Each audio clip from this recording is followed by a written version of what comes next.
ഇന്ന് ലോക പ്രണയ ദിനം. നഷ്ടപ്രണയത്തിന്റെയും സഫല പ്രണയത്തിന്റെയും ആർദ്ര നിമിഷങ്ങളിൽ ഈ ദിനം ആഘോഷമാക്കുകയാണ് ലോകം.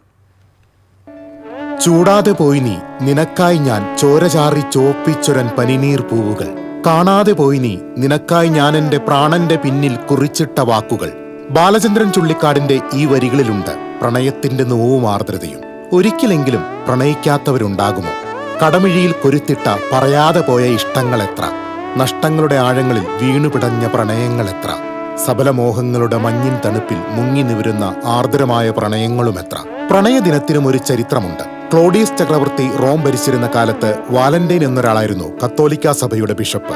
വിവാഹം കഴിഞ്ഞാൽ പുരുഷന്മാർക്ക് കുടുംബം എന്നൊരു ചിന്ത മാത്രമേയുള്ളൂ എന്നും യുദ്ധത്തിൽ ഒരു വീര്യവും അവർ കാണിക്കുന്നില്ല എന്നും ചക്രവർത്തിക്ക് തോന്നി. അതിനാൽ ചക്രവർത്തി റോമിൽ വിവാഹം നിരോധിച്ചു. പക്ഷേ ബിഷപ്പ് വാലന്റൈൻ പരസ്പരം സ്നേഹിക്കുന്നവരെ മനസ്സിലാക്കി അവരുടെ വിവാഹം രഹസ്യമായി നടത്തിക്കൊടുക്കാൻ തുടങ്ങി. വിവരമറിയാനിടയായ ക്ലോഡിയസ് ചക്രവർത്തി വാലന്റൈനെ ജയിലിലടച്ചു.